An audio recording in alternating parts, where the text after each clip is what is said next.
So as a byproduct I see with first-time buyers, they get a product, so they get finance, they get a mortgage or whatever it may be, and then they're kind of let on their way in the world with a piece of paper that says you're good enough to get X amount of money. But the reality is, if I sent you out on a boat and you have never been in a boat before, you're not going to be leaving the port. So you're going to be sitting in a boat wondering, what's a rudder? Where do I go? Which way is Spain? And then you kind of almost have this paralysis analysis. With property, you're kind of like a toddler with a handgun. You're kind of let out there running into viewings. And I don't mean that to jar people, but a lot of it is your time is so important. You're a first time buyer, you're heading out there, got money, but you kind of really don't necessarily know what else you're going to do. And you're dealing with a competitive market. It's frustrating. It's challenging. It's also one of those very kind of disillusioning things, because in an ideal world, if you've got 300 grand to spend, 500 grand to spend, you should be able to go to the proverbial property shop and buy something and begin to live your life and then level up as you go along. And at the moment, there's an area of society where that's just not happening because the opportunities aren't there. Welcome back to Platinum Property Podcast. In today's episode, we're joined by Andrew Rattigan of Rattigan Real Estate. Andrew runs a bespoke property buying agency in Dublin. He specialises in high net worth clients, executives and expats. With a sharp, discreet and results-driven approach, he saves his clients over 80 hours a month and up to 8% on property value. A trusted problem solver, Andrew takes the stress out of buying property, handling every detail so his clients can focus on what matters most, living. We really hope you enjoy today's episode.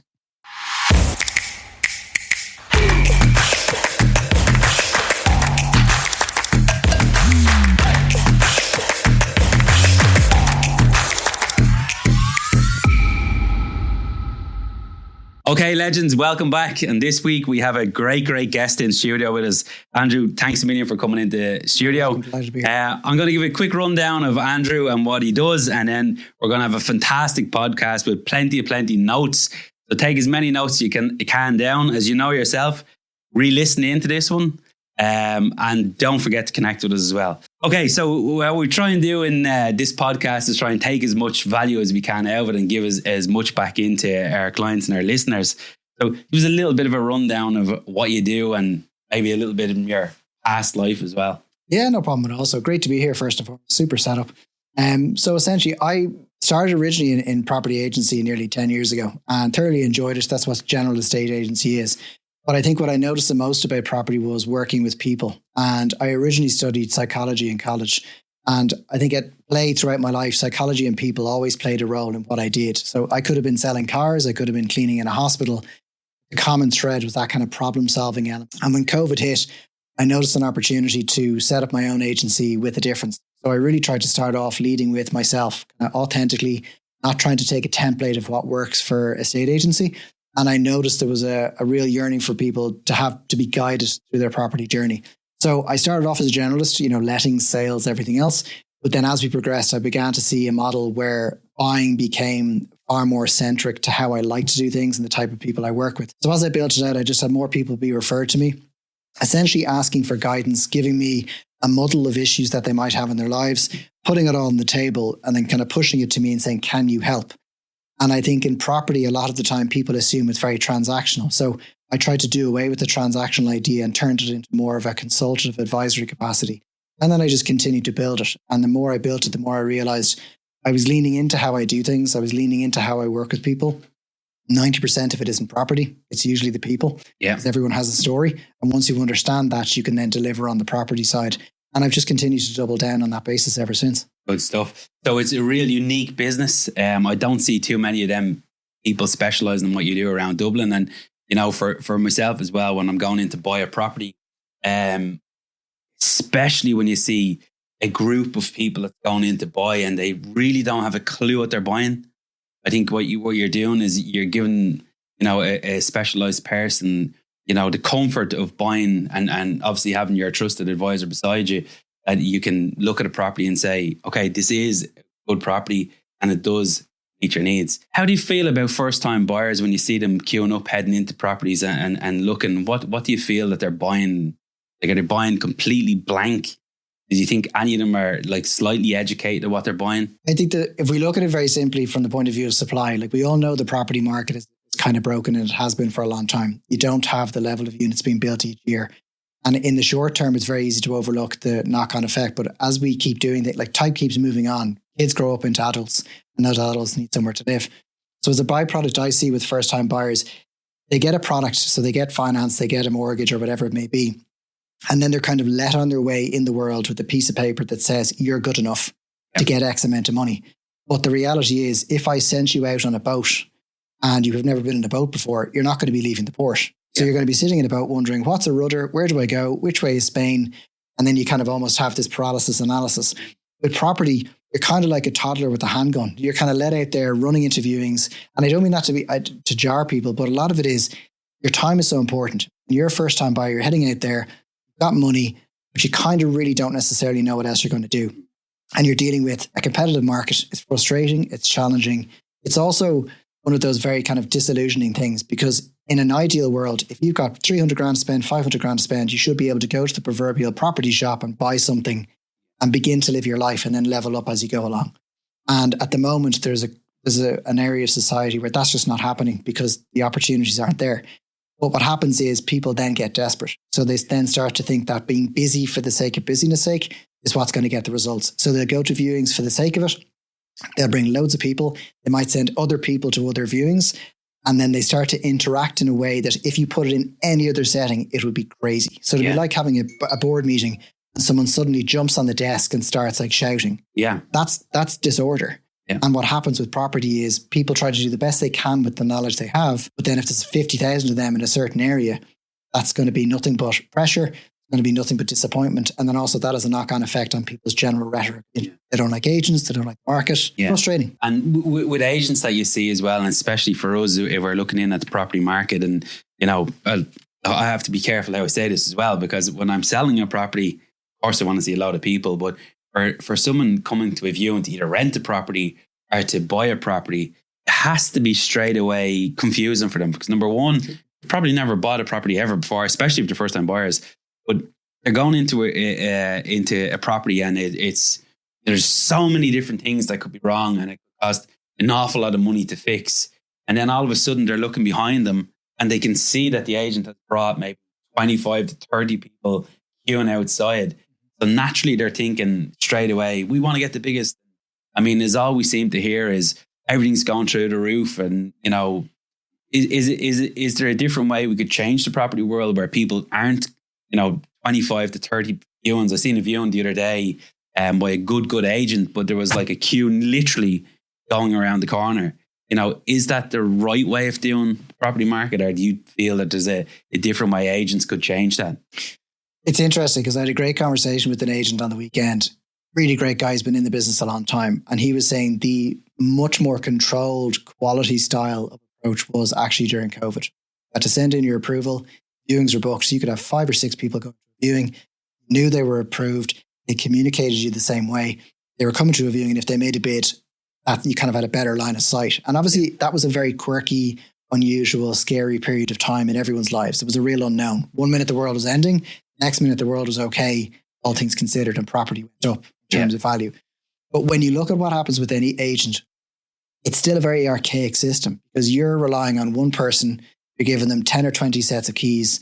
They're opening the door to someone's prized possession. And then they're meant to vet people, connect with people, understand where they're coming from, try and get the best buyer profile they can, and then try and get the best bids. So it's kind of a 2 sides of the same coin, which is you've got an agent who's trying to give someone a good experience, but by virtue of the process and the market may not be able to give you the time they'd like to give you. But then it's not going to make any sense if they only open the door for one person, as if it was Cartier or Tiffany's, where they let some like Jay-Z in to buy loads of stuff. I think it probably is a collective thing that there's a kind of a manicness in the property market as well, which is people get up, throw some coffee into them, they're at the front door of property and they're kind of going at it as much as they can.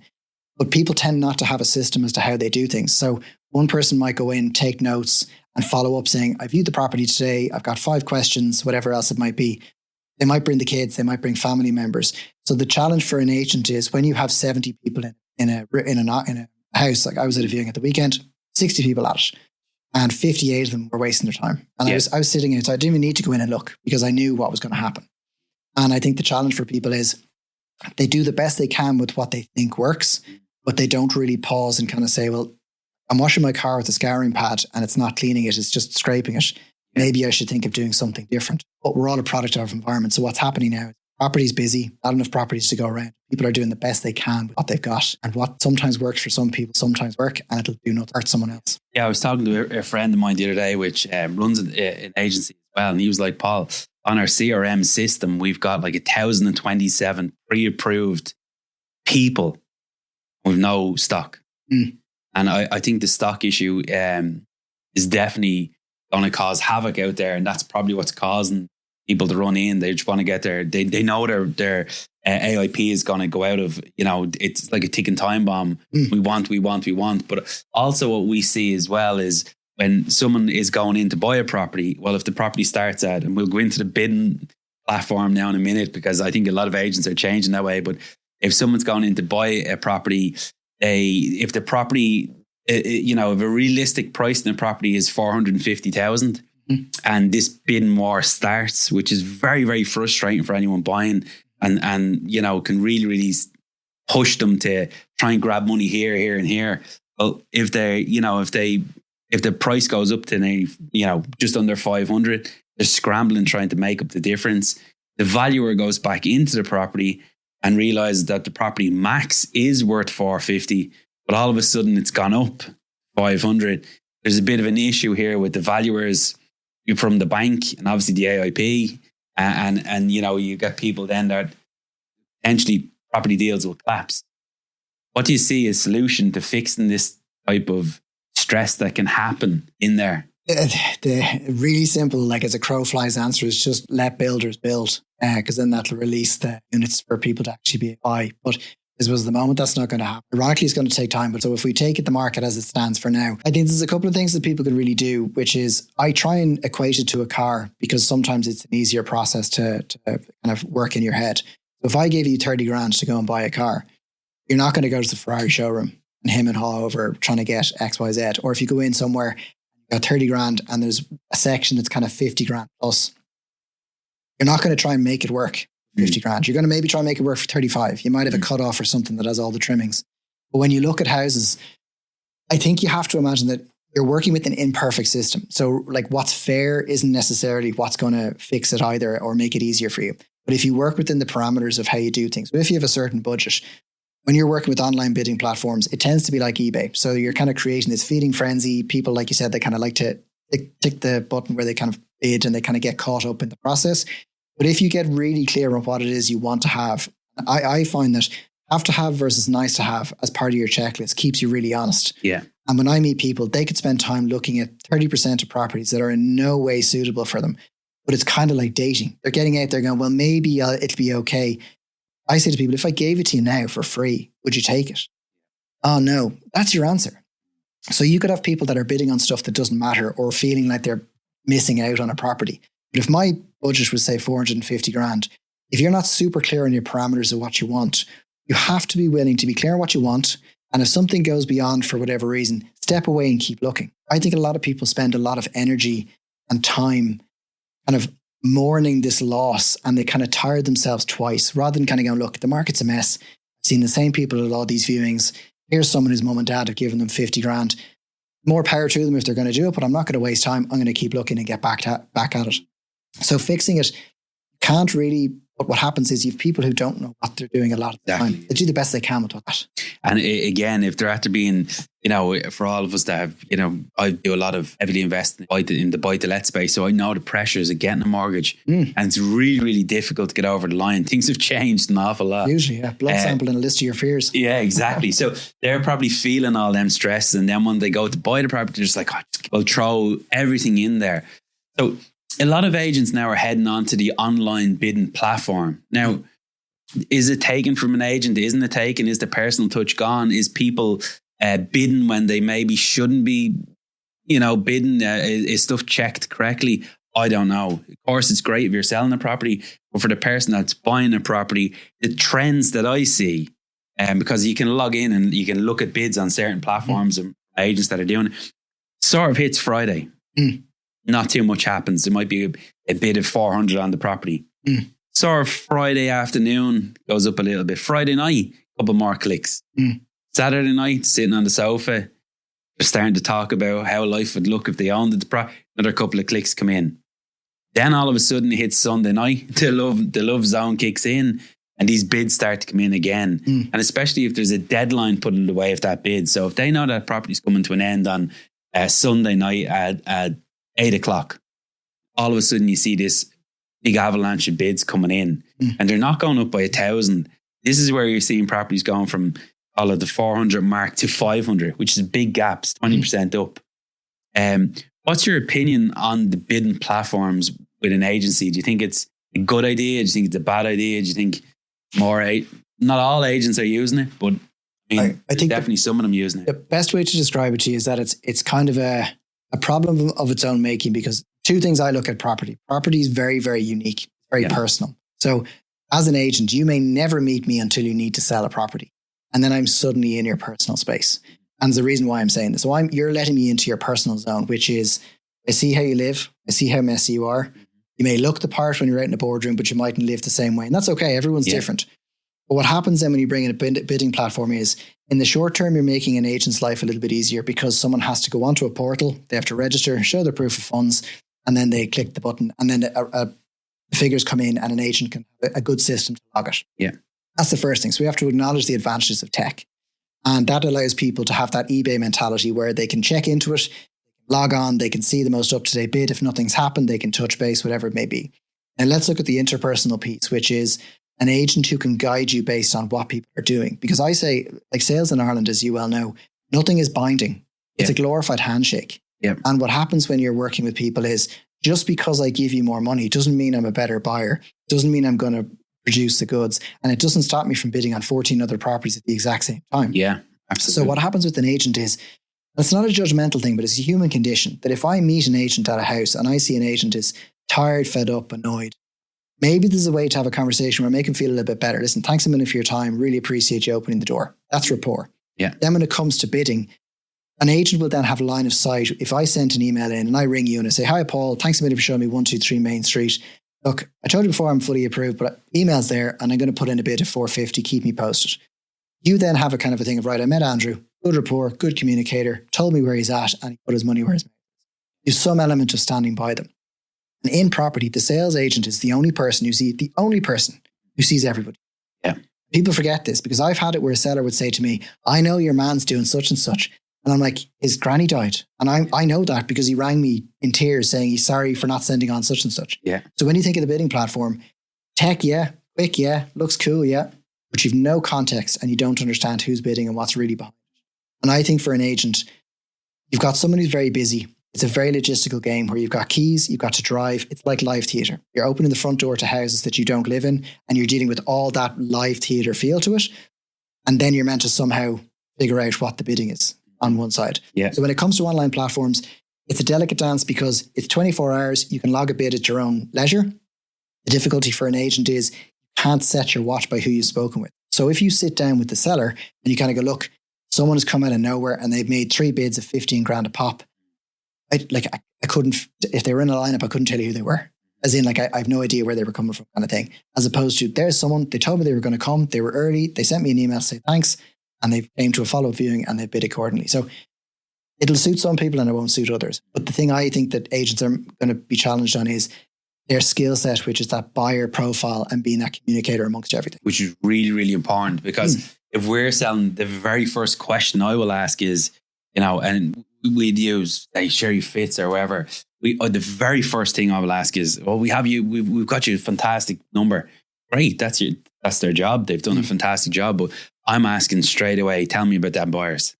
I need to know the top 3 buyers so I can make a decision because I've obviously in the background got all these fees collecting up. And, so I think that when the online platforms are there, although they're great and you can see the offers coming in, if they start coming in a bit erratic, you lose control of who's actually, who we want to use because it's not always about the biggest number.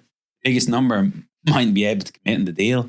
And for us, and especially if you've got fees kicking in the background, it's about who can commit on the deal and close the deal out properly and get it over the line. That's not going to be, have to go to another valuer and then they haven't got the money to close it and a big mess starts. But this isn't a jumper. Like if you and I go to a shop now, you can convince me to buy a bright pink jumper and I'll regret it 10 minutes later and bring it back. If I like a house today, I still have to like it in 6 weeks' time. Yeah. I still have to like it in 8 weeks' time. And people get buyer's remorse, except on a grand scale, because they want to win. But then when it comes to a seller, the legal system is so long, the solicitor and the conveyancing can take so long, that if you don't understand who you're working with, it's a collaborative effort, and the power shifts between the buyer and the seller at different points in time. Yeah. So once you understand that, if you're taking a layer of that out, you've lost an element of control, but you're doing it of your own free will to get the highest price.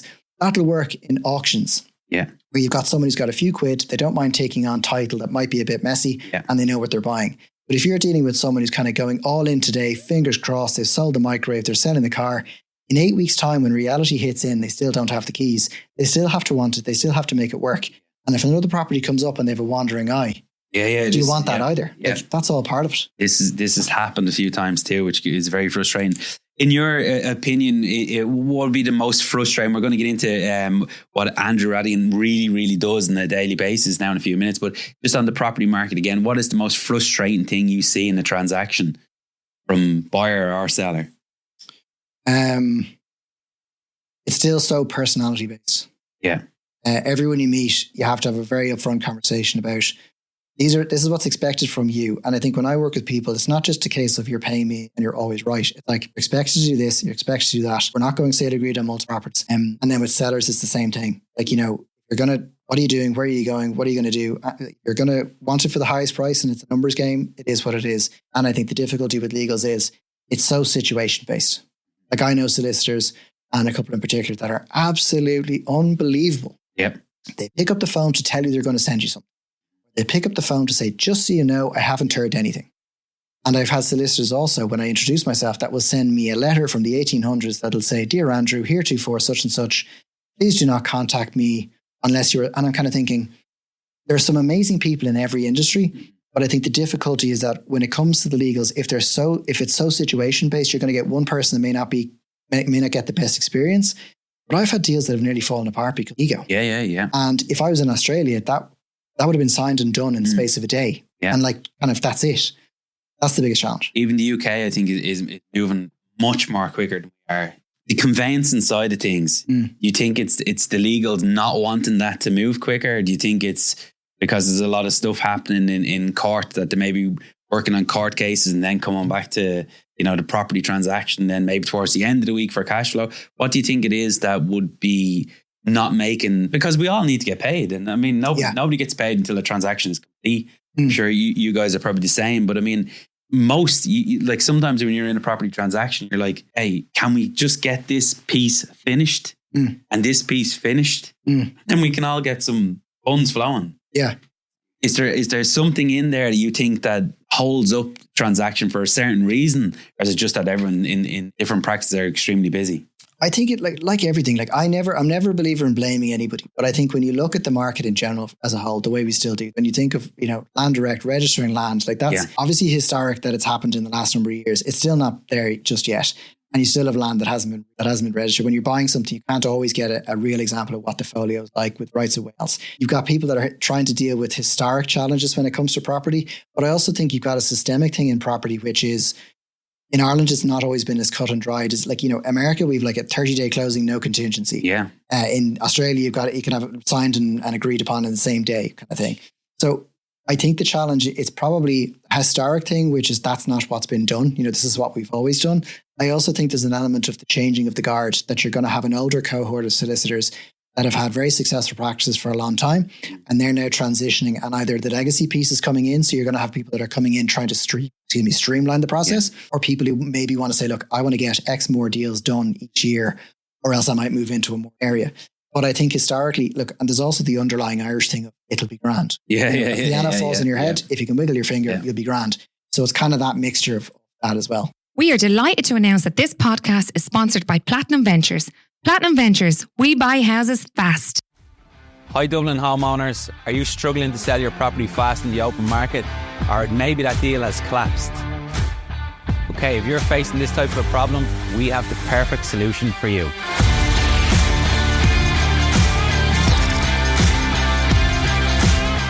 Welcome to Platinum Ventures. We buy houses fast.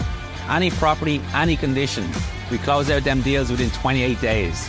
Cut out the stress of having endless viewings and having to pump money into property only to sell it. We are not estate agents, and therefore you will pay zero agent fees. Visit platinumventures.ie today. Platinum Ventures, we buy houses fast. What few tips would you give to say, again, I know you deal like not really with first time buyers all the time, but like, when we were going to get into now in a few minutes, but if you're just with the experience you have in the field of property, what would be your like 2 or 3 good tips you would give to a young couple going out to look at a property in the morning? So I think, and it's the most invaluable but unsexy thing I do, which is I give people a checklist. And a checklist. And what I actually do is, let's say if it's you and your partner, you sit here on the couch and I'll sit here, glass of wine, cup of coffee, whatever. And I want you to fill out the checklist on your own and I'll fill mine out. Okay. And let's talk about the stuff. Because people probably don't realize that we all have unspoken resentments. Like, let's say I hate mushrooms and my mother-in-law insists on putting mushrooms into everything. Even like I love her to bits, but she could hide it in soup. Yeah. And then if I liked it, she'd tell me afterwards there was mushrooms hidden, right? So if I had a chance and I was sitting on a couch and talking about food, I could say, you know what, I don't like mushrooms. And you might say, I thought you always, and I was always putting them in. So with houses, it could be that you might say, I've always wanted a room to do a podcast in. I always wanted a room to play music in. Or you know what, I really want a garden. And it could be that thing, but you never said that. Yeah. So when it comes to a checklist, you haven't spent any money when you get a checklist. But what you're doing is you're having that conversation with someone where you get to essentially have a constructive conversation about what it is you think you want, what it is they think they want, and then figuring out how that aligns with the market. So first and foremost, your checklist is what keeps you honest. Yeah. Because it then means that I then give people like a very simple structure as to how they're then going to view property. So if you were to say to me, I've got 500 grand to spend, we want a 3-bed in such a location, my have to have is off-street parking and a south-facing garden, right? And let's say that's the mecca of buying. Southwest to be the mecca. And then something comes up around the corner, not a huge fan of the area. It's northeast, doesn't have off-street parking and it looks a bit dingy. And I'm not saying that people mightn't have to adjust, but they might shoot to viewing stuff for the sake of it. And then what happens is, if I have a blind date with 30 people, by the time I get to 31, they could be my dream person that I'm meant to spend the rest of my life with.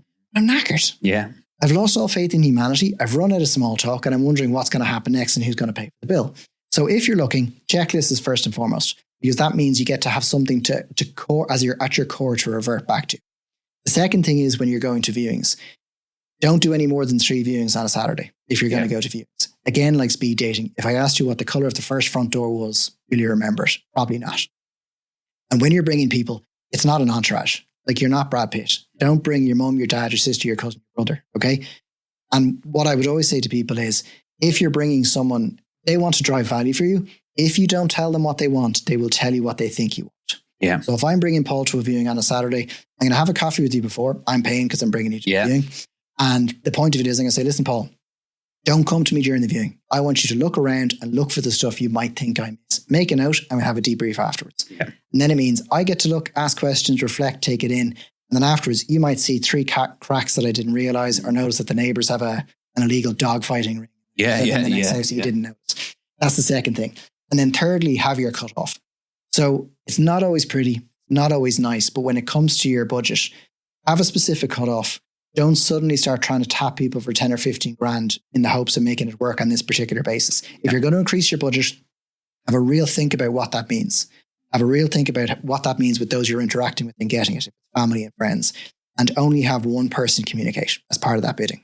So if Paul and Andrew are going looking at property and Paul Green registers to view the house, don't go bidding under Andrew Radigan.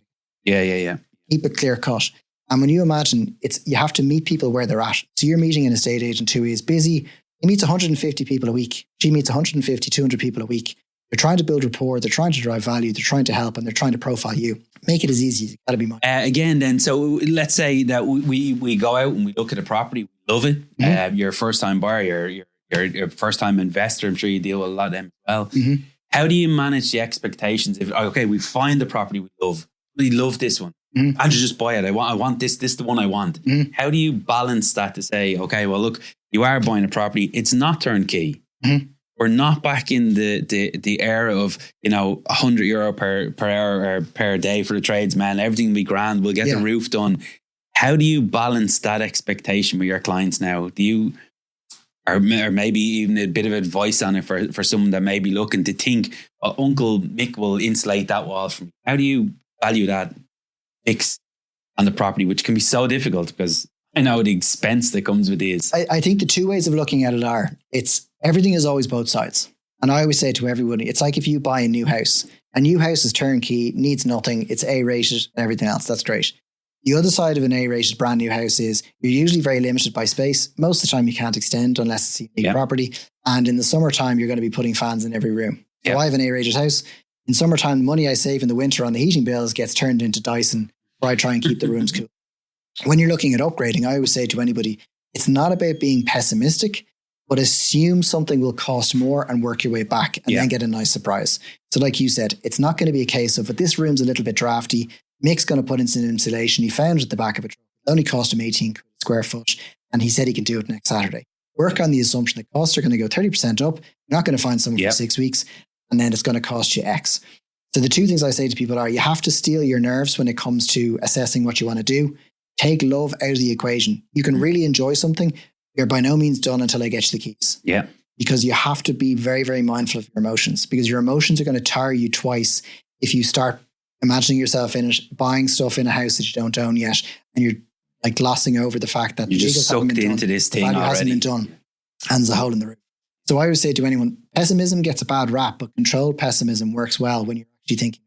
Because if you imagine it's going to cost you X and it costs you less, that's far better than thinking it's only going to cost you a small amount and then you overshoot it by a large amount. Good point, because I see a good few people. I know there's a company going around now doing energy assessments. So you buy a property, it's run down. We want to get this thing to an A. Okay, well, fucking Jesus, that's 180,000 on that sheet. Yeah, but it's an A-rated property now. And like 180,000 if you just bought this thing.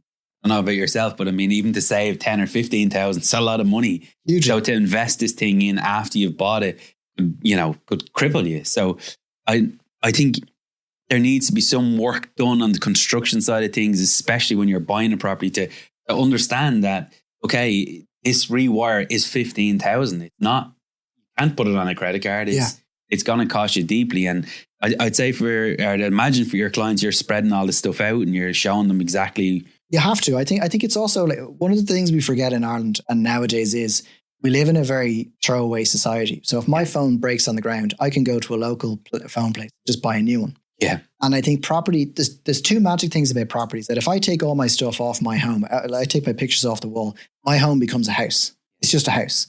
When I put my stuff back up, it's a home. So when I move somewhere, I'm going to turn it into a home. And when people are buying something, I often think they have to look at it from a contextual perspective, which is, it's not room to improve. Damn you, Dermot Bannon. It's not going to be a case that you buy it where in 40 minutes you're going to have it absolutely overhauled. It's going to look beautiful and you have a few quid left to go to the Caribbean. Yeah. Getting the property is the first thing. Getting it livable is the second thing. But also people generally don't want to invest in the not so sexy stuff that people don't see at a dinner party. So especially I see it with period houses. You'll have someone that'll say, I can do X, Y, Z. I've got a budget of whatever. And I'm going, that's going to change the insulation from horsehair to more modern finish. Yeah. That's going to do your electrics and it's going to do your damp. I say, but what about the coving and the this and the that? I'm like, that's dinner party talk. This is the stuff that's going to get you through the next 10 winters. But when people are looking, a lot of it is getting people centered back to the house is first, get it livable, and you can grow into a house. If I gave you a house right now and it needed nothing, you get a wandering eye quite quickly because it doesn't have your story in it. It doesn't have your soul in it. And it doesn't have how you've grown into a house. And I say to people when they move to a house, live in it now, as long as it's livable. Yeah. Live in it. If you decide you hate the front room and you want to turn that into a kitchen, you'll only know because you had your coffee there at 7 a.m. Whereas in theory, you saw something on Pinterest that looked really good, but that's not you.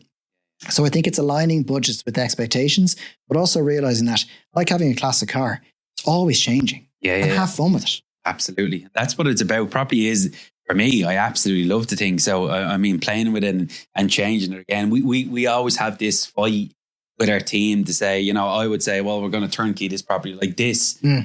And we'd be in the boardroom fighting over, well, that's what you want.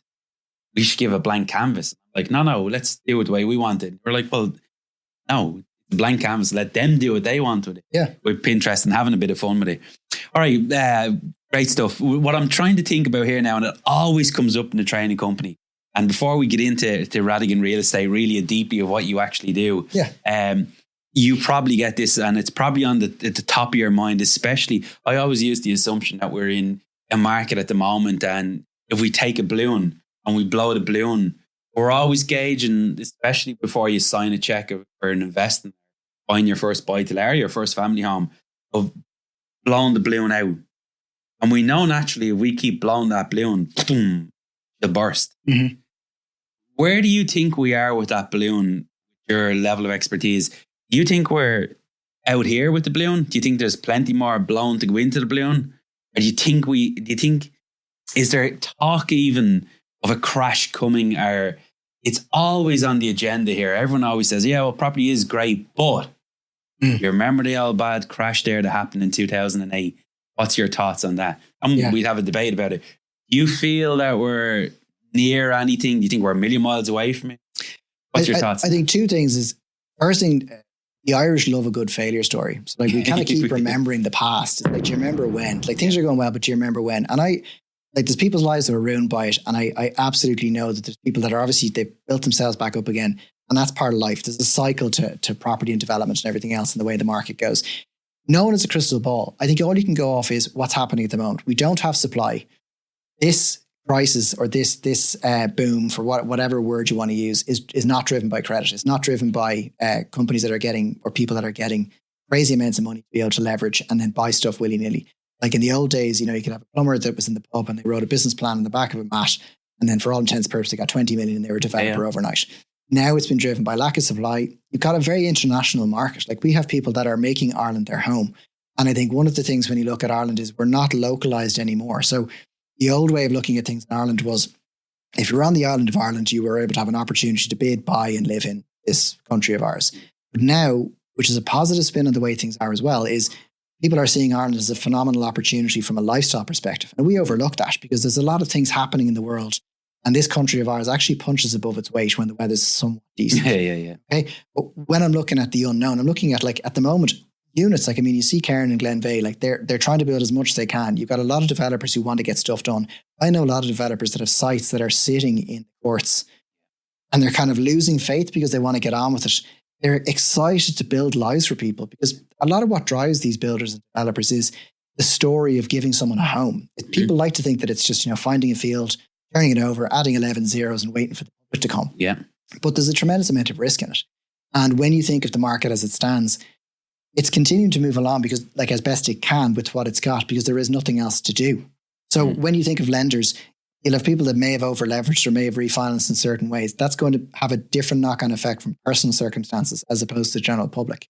But I think from a supply perspective, it's not showing any signs of changing. I know last week I was at this podcast, potential to put a modular room in your back garden, may do something highly doubtful. In the grand scheme of the things. level of thinking that goes into that. Yeah.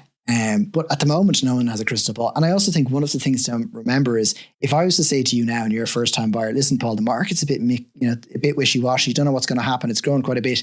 Would you do the rest of us a favor and hold off on living your dream in case this happens? That's not going to happen, because I'm living my life, you're living your life, and people are going to say, well, I'm going to do the best I can with what I've got right now. But the exercise I work with people is, when you're buying something, I always work people through the exercise. If the market fell off a cliff tomorrow, what does that mean for you? And sometimes people are afraid to look at the what if, but once you acknowledge it, you then say, okay, I can manage that, or it is workable. Or it may be a case of, I should pause and reflect and ask myself, maybe I'm thinking of moving abroad. Maybe my risk tolerance to buying something that's a bit too high price point wise with my loan to value might be something to come into play. But sometimes it's a case of looking at it, seeing what the potential risk might be. And it is what it is. Like I say to anyone, like, I could buy, I have an older Merc now. I could buy it today and it's a petrol guzzler, high tax. And if tomorrow it becomes a classic and suddenly it's worth 100 million quid, I'll look like a genius. Yeah. But I'm okay with the fact that the price of it might die a death. And that's the point of it. You have to do what you can with the information you have. And I think it's very, very important that if you are, and you think everything's changing for the better, you can't get money off the banks as easy. No. We said at the very start of this, it's very, very painful to get it now. You get the AIP very easy. Again, if you use a good mortgage broker, obviously ask Paul, there's great financial brokerage, and they can show you the financial plan, exactly what you said. What is it going to look like if this happens? And they can plan for that as well. So obviously take good mortgage advice, and obviously you have a good mortgage broker in there helping you. We are delighted to announce that this podcast is sponsored by Platinum Property Training. Start your property education today. From simply one click of a button, you could be part of the Platinum team. We have made this so affordable for everybody in the country. If you have any interest in property, there's no reason why you shouldn't be part of the Platinum brand. We have got it all systemized. It is right in there with rookies. You can spend 4, 5, 6 to 7 months in there till you get to a certain level, and then you can step up your way through the programs, and you can really start to educate yourself. And we're here to help. We've got the best systems in the country. Click the link below and we will see you there. Again, the process of buying a property shouldn't be on your own. Them days, in my opinion, there's just too much fucking risk. Mm-hmm. You have to weigh way too many moving parts. And that's why I think your business is really, really unique, because you've got someone right beside you that's an expert in this. You're not going to be forced to overpay. You're going to be taken back out of this big vacuum of madness happening. And you can sit down and understand exactly what you're buying, try and take in all of the risk that's in there and make a collective, not pushy decision. What is it exactly you do in your business? I think it's a fantastic business, and I appreciate that. I think the best way to describe it is I thoroughly enjoy people, and I love playing a role in someone's life. And I think when I go back to when I was younger, like when I was in college, I cleaned in a hospital. And the best way to describe it is I went in cleaning in an old folks hospital, kind of thinking I was just cleaning. But then I realized when I saw photos on the wall, I realized this person who's maybe 80 or 90 in a bed used to be in the Marines. And you see this really cool looking guy with tattoos back in his prime. And I remember at the time thinking, I'm playing a small role in this person's life. And as I got to know them, I kind of just got to be a part of their lives in a way where, you know, you might bring them in a box of chocolates, or they might be able to tell you a story that they don't have anyone to share their story with. So I suppose at the core of what I do is really listening to what it is people think they want, and taking that consultative approach of, instead of it being, okay, you've got X amount to spend, I'm going to take it and shove you or shoehorn you into something that kind of fits the bill, and then hope you lose my phone number and don't call me again, and let's hope for the best. Yeah. You know, that kind of, and then rebrand as something else, right? I look at it that, especially with property, when someone sits in front of me, I view myself as a mechanic or a doctor. That you're telling me X, Y, Z, and you may want something different. And I think it does people a disservice to say, okay, well, you're telling me A, B, C, but everything I'm hearing is E, F, G. None of this aligns with what you're actually telling me. And sometimes I talk people out of doing things. And like I had people who have had companies acquired, they've made loads of money, and they come to me with money to spend. And I'm pretty much outside of their family, I'm kind of the only one that cares. Yeah. And I would have someone I kind of say, look, give it a big life event. Spend 250 grand and buy something stupid. Buy a watch, buy a car, buy an experience. And in a year, you still hate your house or you still want to make a change, let's talk. And that kind of summarizes when we work with people. People come to us, they're usually very busy, very time poor. They're usually jaded by the market because they're looking for something specific. And they're doing it, they're slotting it in as part of their busy lives. So if you've got someone who's a CEO or a business owner or an executive or whatever it may be, they kind of slot in a viewing or a quick glance of After My Home when they can. But you're imagining that they're taking into account everyday life. So if I'm busy and I'm tired or I'm in a bad mood, I mightn't look the way I should be. If I see something that comes up and kind of fits the bill, maybe I'll go and look at it because I haven't looked at stuff in a couple of weeks.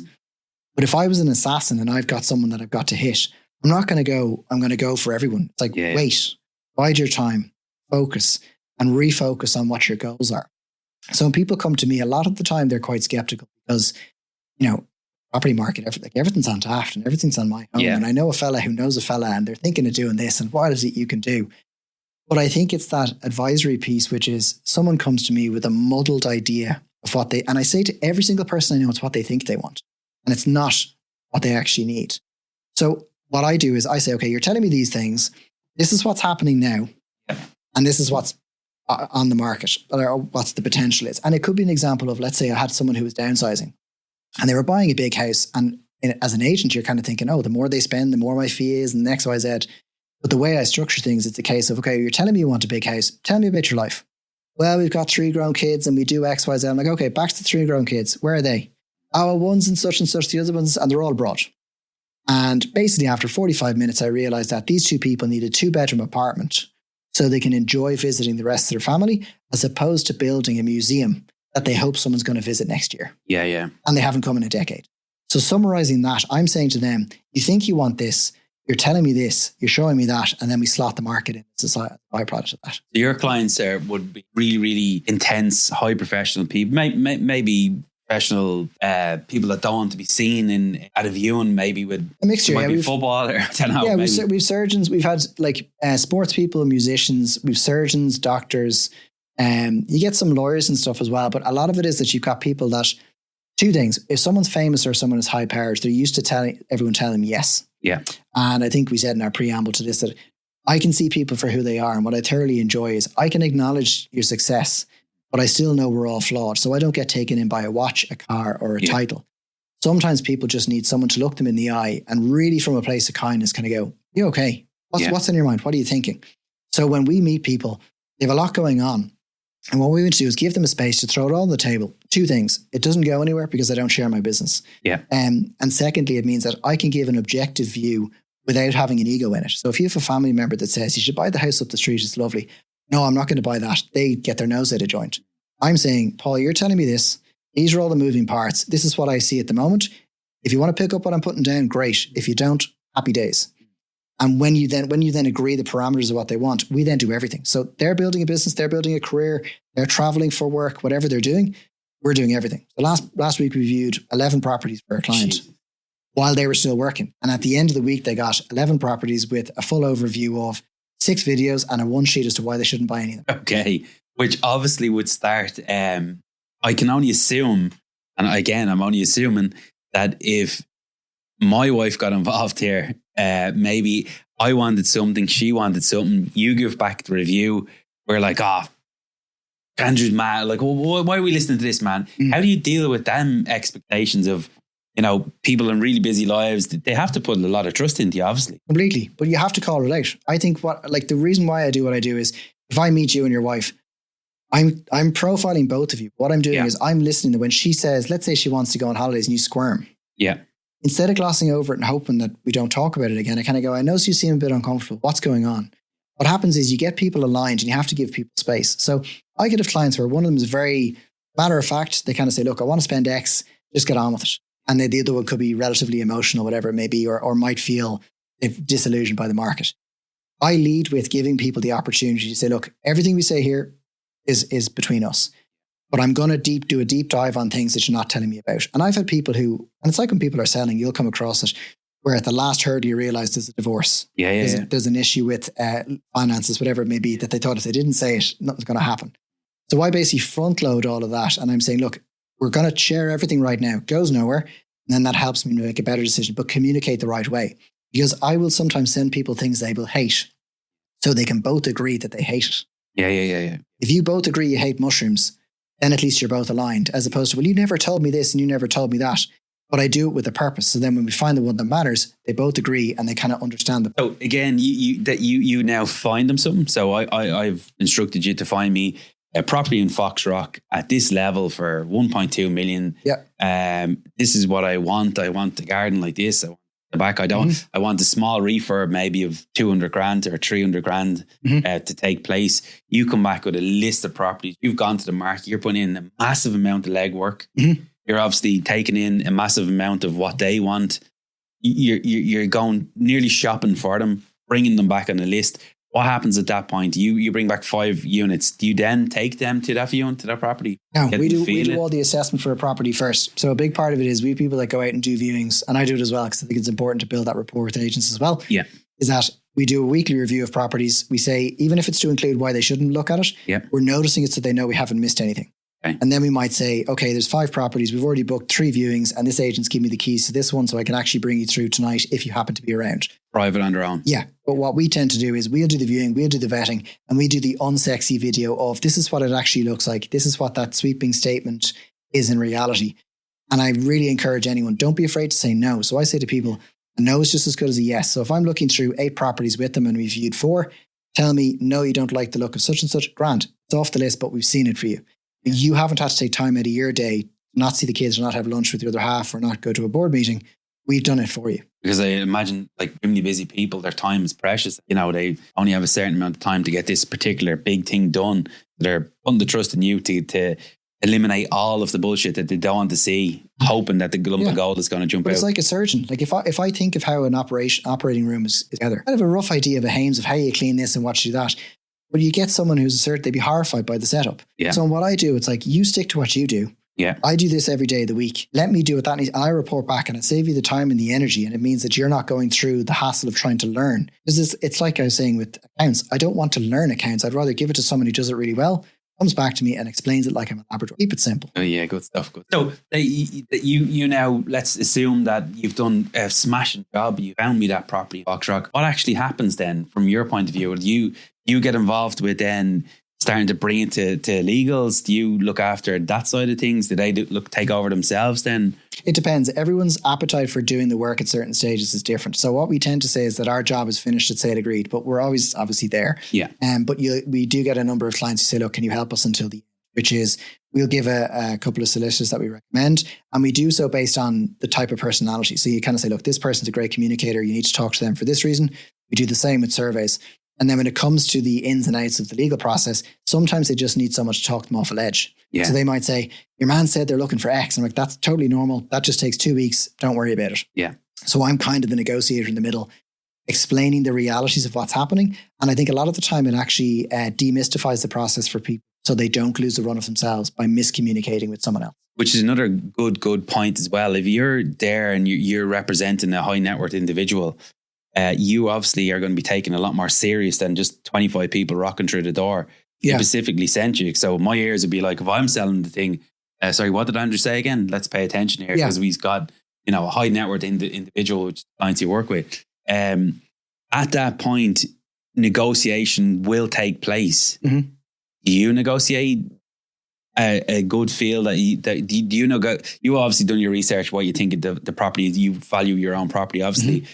But do you put a proposal together to say, this is what we can do, this is the level, it's a little bit under maybe from where you have it up for sale at, but we can do it in 3 to 4 weeks or 6 weeks time? Do you negotiate that? Yeah, so every property has its own story. So I say that if someone's out just kind of shopping the market and testing what they can get, I try and front load the information for people. So it's not a simple cut and dried, like, you go to McDonald's and you're buying something and it's $4.50, whatever Big Mac is now. But if you're looking at a property, I would say to my clients, this property is 1.2, it needs 200 grand spent on it. And the buyer is X, and not the person. Yeah. But the buyer is a downsizer, they're moving abroad, or they've got a property to into. That changes the dynamic versus someone who is on the market, they have to sell to buy and they haven't found what they want yet. So when you understand the chain and understand the dynamics, we then adapt bidding accordingly. But I vouch for my bidders, and 99% of the time, I'm the one who's bidding for them because I've had sight of phone. So when an agent sees me, 2 things happen. They know I'm a very good communicator, but they know I'm just not in a jolly. Yeah. And a lot of the time is keeping my clients honest and open, kind of saying, look, no, you're delaying for 2 days here to do this. That's not right. Yeah. Let's get on with it. Yeah. Because let's step away. You have a reputation to keep you. And that's clearly how you can save up to the 80 hours per month for them going around and taking time off their work in companies, or if you're a brain surgeon or whatever you're doing. Or abroad. Like, we've clients in Singapore, America, and the trust, like 90% of the people I buy for, I'm the first person through the front door. Huge amount of trust. Yeah, huge. And you have to be willing to be open and honest with them, everything, rather than pretend you didn't see it. And that's clearly then as well with the 8% property value, that way you can get the value down and lock it in at maybe a good discount too, if there is a discount. Or the upside. I mean, I always say to anyone, I will never buy anything for a client that I wouldn't buy myself if it would have gone to my head. And not to be like aggressive or violent when it comes to it, but I say, if I stop each time and I run through the exercise of 2 things, would I buy this myself? Or if the market died a death tomorrow, would this still be a good purchase? Yeah. If I can't say yes to both, and I will always work through that with the client, that I then say, right, I'm now happy. So you could have a property that may have upwards value in time to come. It may be in an area where, let's say, 50-foot gardens will be a thing of the past. So this will be something that you can add an intrinsic value to it later on. Or you may be locking in a price today that, with inflation and lack of supply in 6 months' time, the starting price might be the price we agree today. So it works very well. Yeah, and again, I'd say people will absolutely sign if they're coming. Now we see a lot of high net worth individuals coming out of Ireland because they want their kids to be in the college or whatever it is. And there might be a bit of land at the back of the unit. So you're putting the whole puzzle together for them. Yeah, but people overlook Ireland. I mean, I think when you live in Ireland, you take for granted what we have. There's nothing like someone who's lived abroad for a decade or someone who's from another country to really put manners on what we have, because we have an amazing countryside. We've got amazing community structure that we overlook. But Ireland is a wonderful place to live. And we probably forget that because we get lost in bad weather and traffic. But in comparison to a lot of places, we're a great all-rounder. Absolutely brilliant. Again, then, just two other quick questions I have come to my mind. I could talk to you all day about this because I can see a massive, massive potential of people that have really, really high, busy lives and to have to go into the world of trying to negotiate, run through. It's just probably way too much for someone to take on board if they're extremely busy CEO or they're high net worth individual. So letting that risk lie with you and bringing back the information makes massive sense to me. But again, what's one thing about your business that isn't so good that might frustrate you in the business? Probably the logistics is what I do. I suppose I'm the secret sauce in my business, virtue of my natural way of dealing with people. And not that I'm slow to trust other people. We have people that we work with that are amazing, but equally their skill sets are mine. So I think the challenge in property is not wanting to dilute the value I drive for the sake of growth. So that's why, as I've niched down, it's been a case of, right, well, I'm going to charge a certain amount for a certain cohort of people. And if they get it, they get it. If they don't, they don't. Rather than, okay, I'm going to try and please everyone and then try and spread myself too thin. Yeah. And then drop the ball for the wrong reasons. Brilliant. And then maybe one of the things you love about the business. I've had someone who said to me that they probably at the time, they couldn't verbalize as much. They basically said that I had such a profound effect on their life that they'd never forget it. And I think that still brings a lump to my throat when I think of something that was inherently natural to me.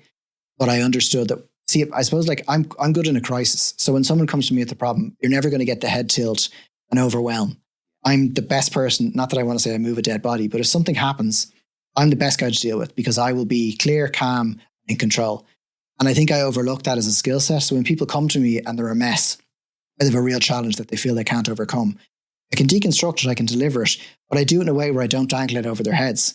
And then the job gets done at the end. I was referred to as like Mr. Wolf in Pulp Fiction, where I kind of just get back in the car and head off.